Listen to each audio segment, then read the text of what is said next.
With Sam's Club, you have the freedom to shop your own way. Curbside pickup? Delivered to your doorstep? Come in and grab it yourself?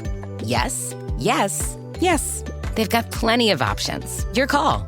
Say yes to shopping the way you want. Join now at samsclub.com/yes and. You must be 18 years or older to purchase a membership, and membership is subject to qualifications. Visit samsclub.com/yes and for details. What is comparison, and how does it affect your mental health? Why do we compare ourselves to other people? And how can you stop comparing yourself to others? That's what I'm talking about this week here on Let's Talk About Mental Health, the weekly podcast that makes mental health simple. So get comfortable and let's talk.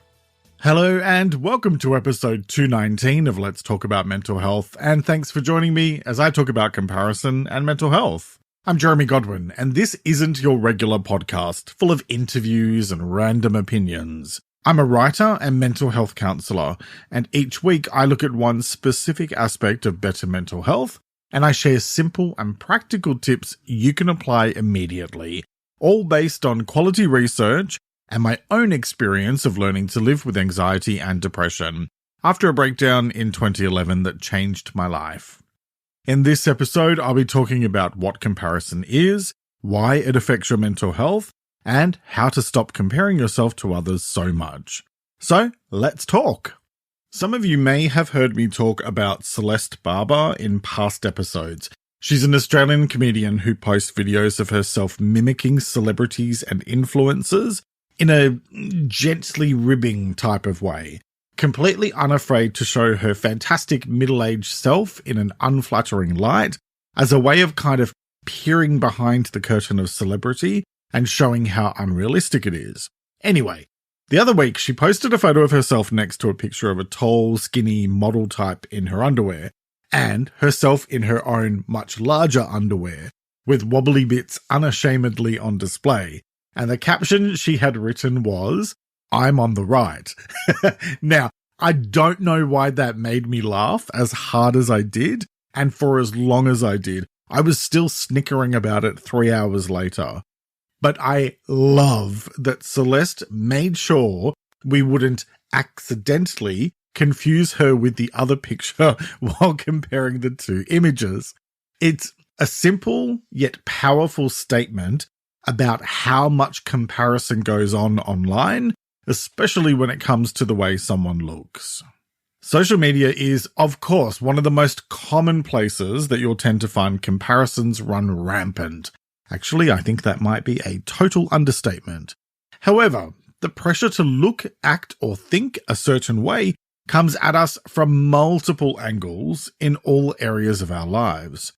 Just turn on the TV and you'll be bombarded with images of beautiful people living exciting lives, or the super rich being effortlessly carefree.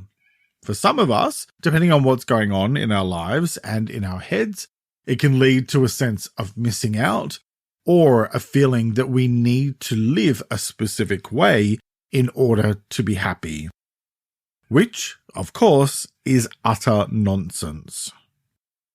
We're all individuals with our own unique life experiences, and so it's physically impossible to compare ourselves to someone else because you'll never have the exact same skills, abilities, attributes, and circumstances as any other person on the planet.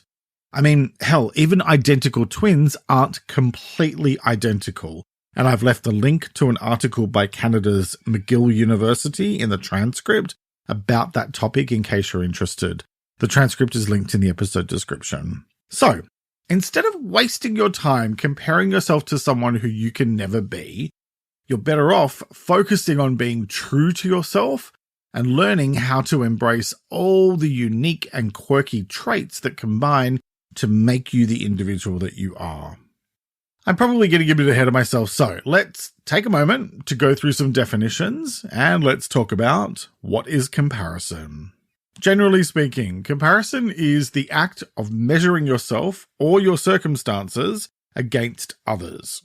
It's that thing of looking at an individual or a group of people and focusing on whether or not you measure up against them.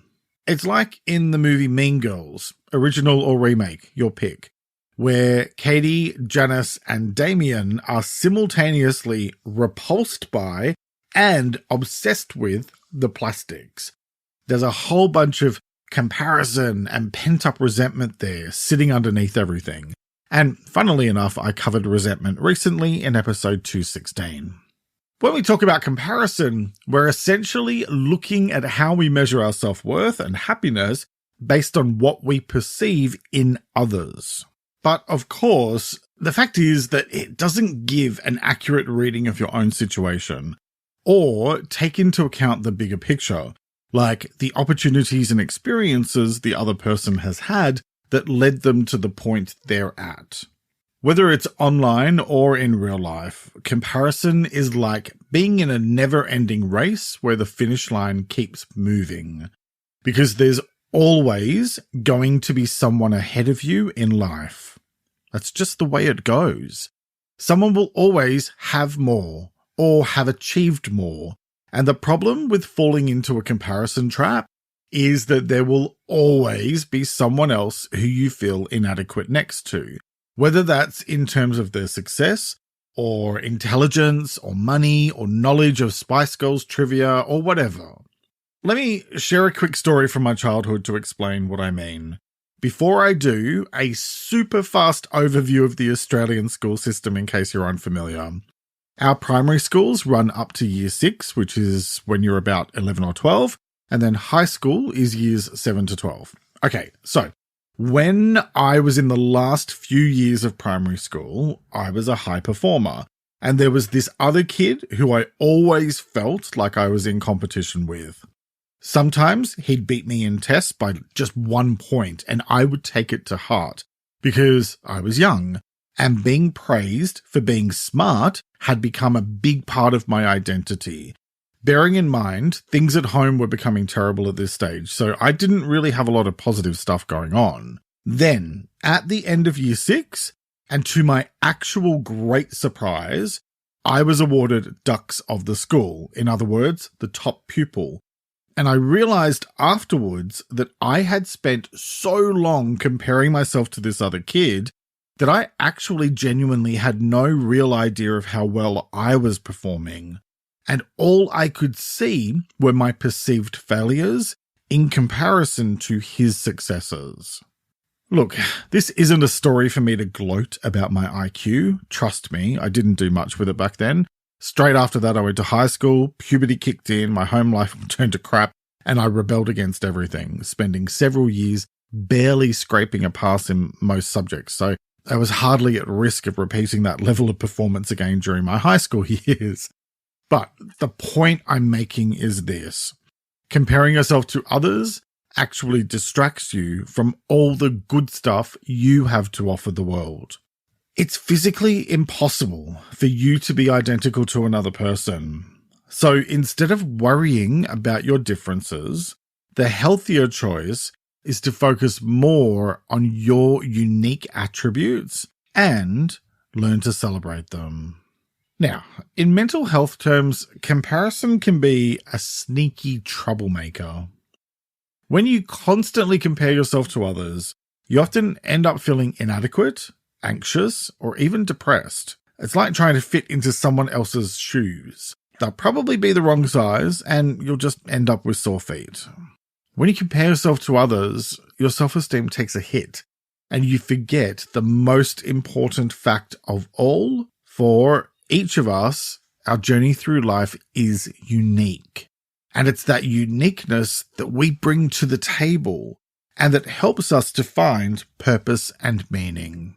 When you compare yourself to others, you forget to celebrate who you are and to acknowledge your own wins in life, instead focusing on the highlight reel of others. But guess what? Life is about embracing your own path with all its twists and turns. Comparison is that little voice in your head that says, why can't you be more like that? Or if you were like them, you'd be so much better. But always remember that you're fantastic just the way you are. Okay, so now let's talk about why comparison affects your mental health. Comparison can lead to a range of fairly negative emotions and behaviors. For example, constantly comparing ourselves to others can lead to feelings of inadequacy, jealousy, and low self-esteem. We might start questioning our own abilities, thinking we're not good enough because we don't match up to someone else's achievements or lifestyle. Beyond that, it can fuel a never-ending cycle of keeping up with the Joneses, or the Kardashians if you really like drama and plastic surgery. I'm talking about a vicious cycle where you chase external validation, possessions, or status symbols, thinking they'll make you happier. Spoiler alert, they often don't. And it's kind of like chasing the rainbow's end. In other words, you find yourself constantly pursuing something unattainable or unrealistic, and that can lead to anxiety, disappointment, and even depression. Comparing yourself to others can also make you overly critical of your own flaws and imperfections, which isn't exactly a great recipe for self-compassion and mental well-being. It's like constantly inspecting a vase for cracks instead of stepping back and appreciating its beauty as a whole. I made a decision in the early days of this podcast and from the start of my YouTube channel not to consume any content by other creators doing the same or similar work as I do. Because what's the point? I am not them and they are not me. And a big part of what I do involves bringing both my professional and personal experiences into my work. And both of those things combine to make me unique. I mean, I do research and learn how to get better at what I'm doing, but I don't need to watch or listen to other people in my niche to do that. Avoiding or reducing comparison is like giving your mental well-being a breath of fresh air. It removes that constant doubt and self-criticism and replaces it with greater confidence and self-belief.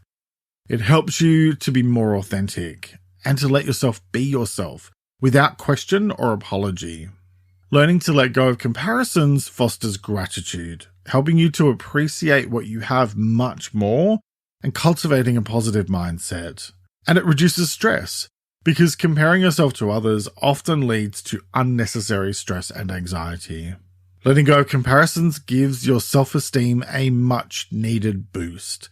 Because when you stop measuring your worth against others, you can start appreciating your own abilities and achievements a lot more. Reducing comparison allows you to shift your attention towards self-compassion and self-care, which are essential for your mental well-being.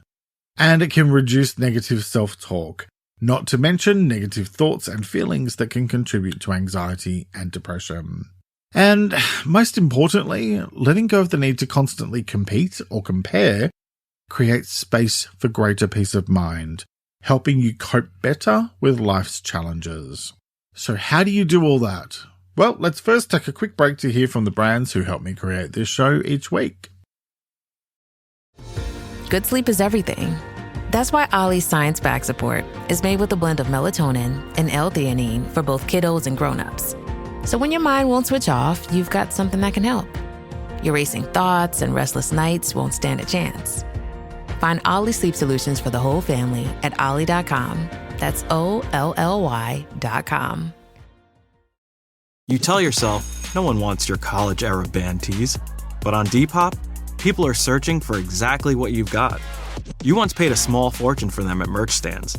Now, a teenager who calls them vintage will offer that same small fortune back. Sell them easily on Depop. Just snap a few photos and we'll take care of the rest. Who knew your questionable music taste would be a money-making machine? Your style can make you cash. Start selling on Depop, where taste recognizes taste. K-pop Demon Hunters Saja Boy's breakfast meal and Huntrix meal have just dropped at McDonald's. They're calling this a battle for the fans. What do you say to that, Rumi? It's not a battle. So glad the Saja Boys could take breakfast and give our meal the rest of the day. It is an honor to share. No, it's our honor. It is our larger honor. No, really. Stop. You can really feel the respect in this battle. Pick a meal to pick a side. At participating McDonald's while supplies last.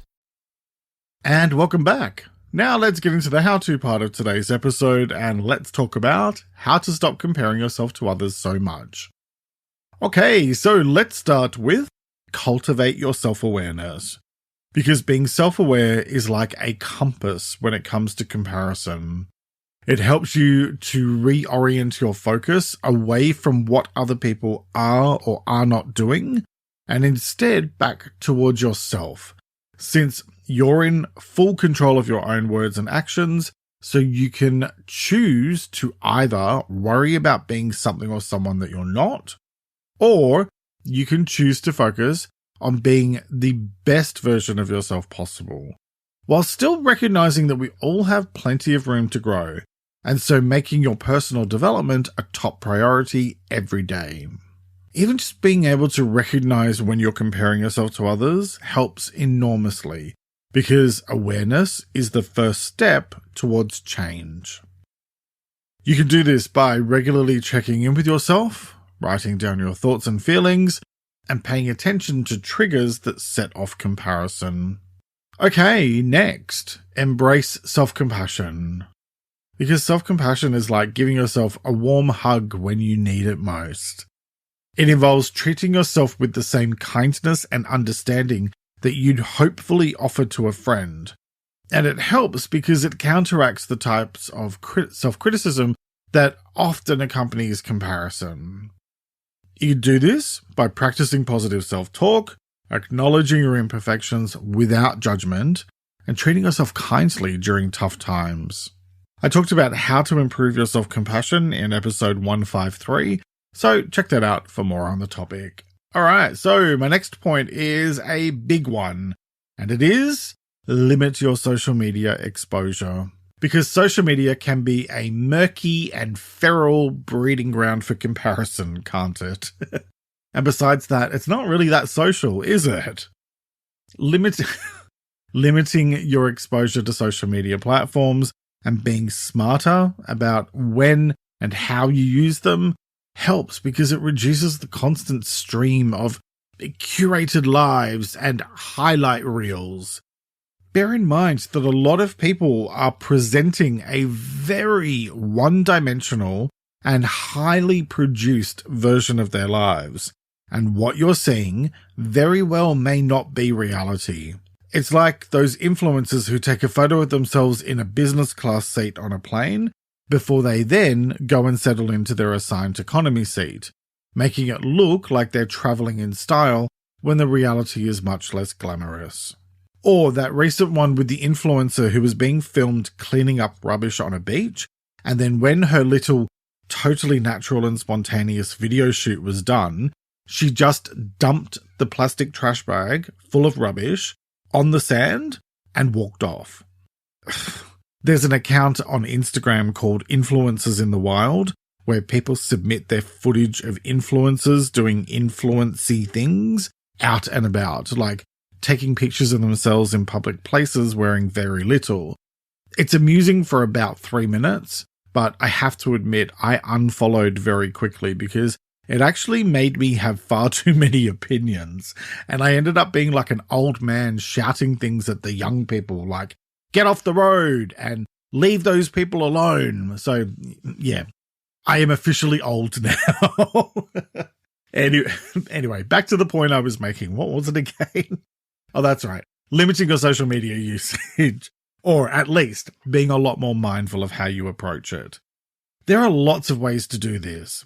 Try setting specific times for social media use, which is what I do. Think carefully about what you post and what it says about you.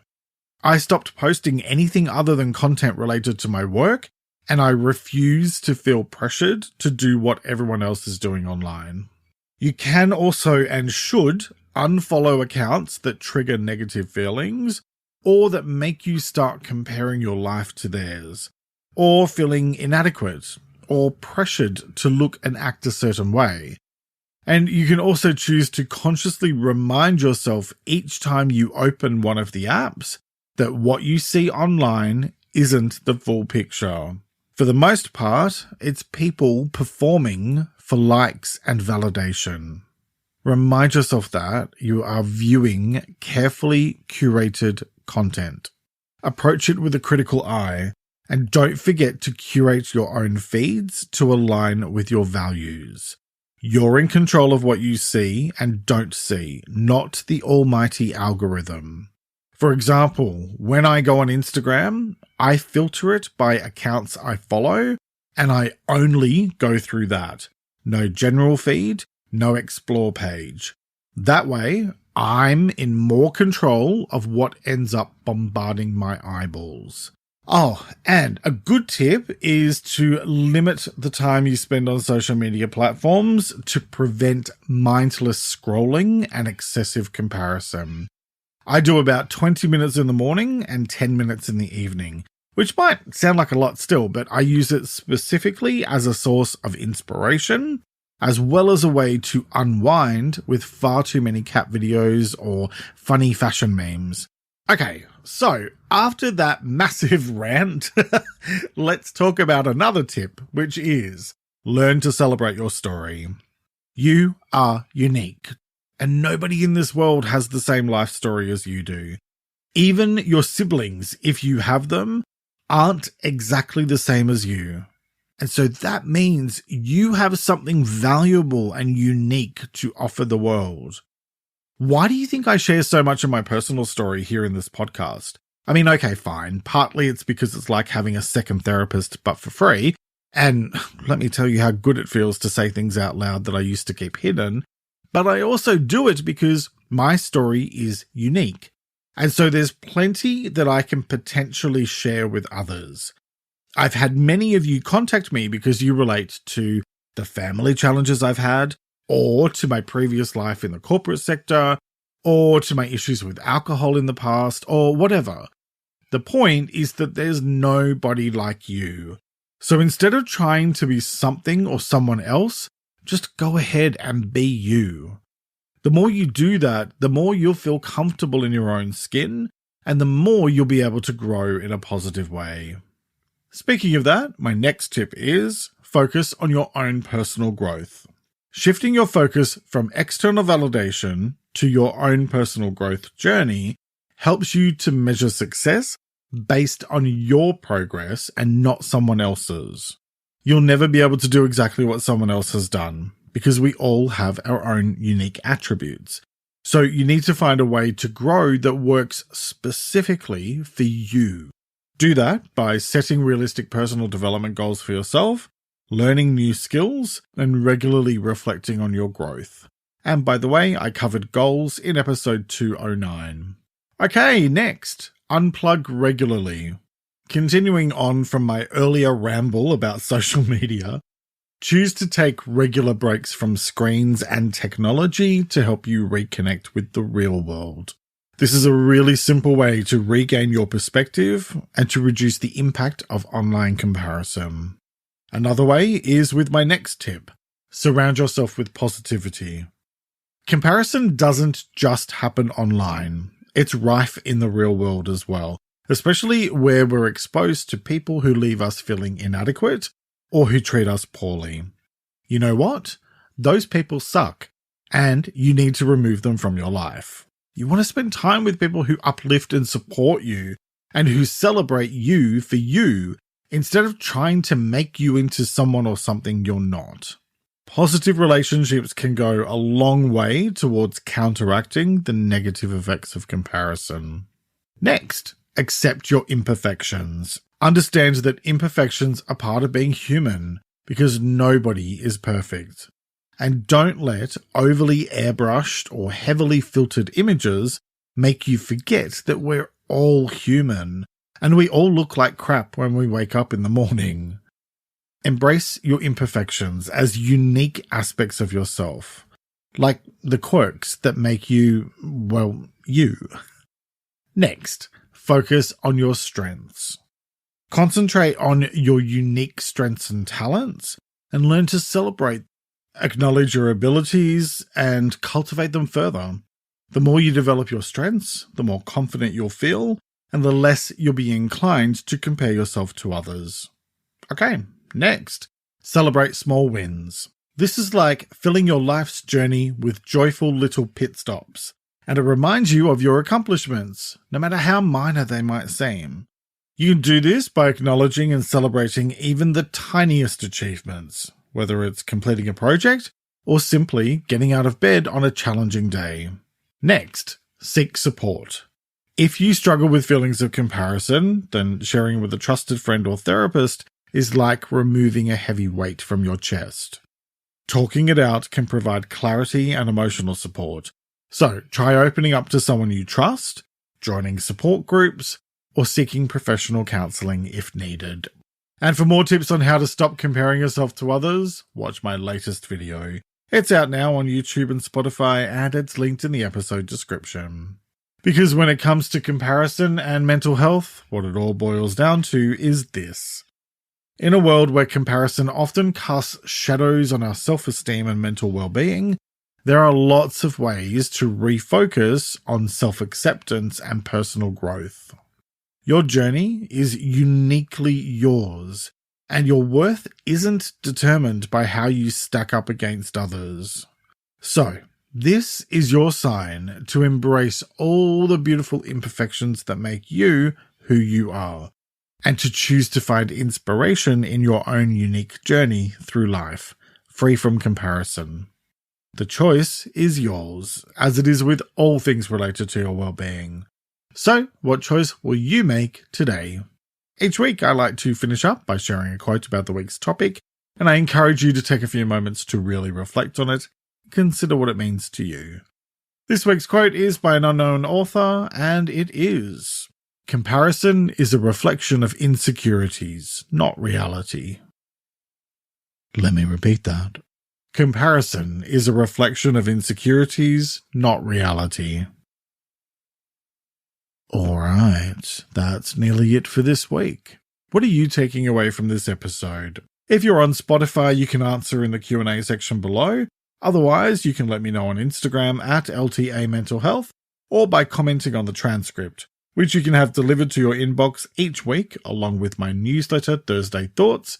Sign up at ltamh.com, or use the link in the episode description.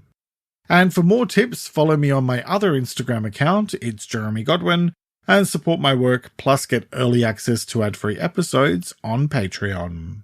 Next week, I'll be talking about friendship breakups. We tend to see a lot of conversation and advice around what to do when a romantic relationship ends, but when it comes to friendships, not so much.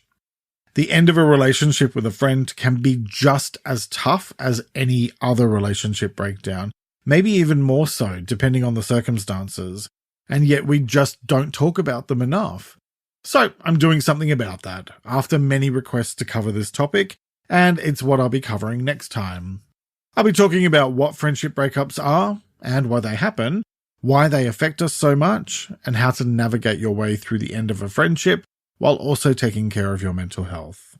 I hope you'll join me for that episode, which will be released on Sunday, the 25th of February 2024. Thank you very much for joining me today. Look after yourself and make a conscious effort to share positivity and kindness out into the world, because you get back what you put out. Take care and talk to you next time. Let's Talk About Mental Health is an independent program proudly produced by Reconnaissance Media, helping you find meaning and gratitude. For more information, visit reconnaissancemedia.com.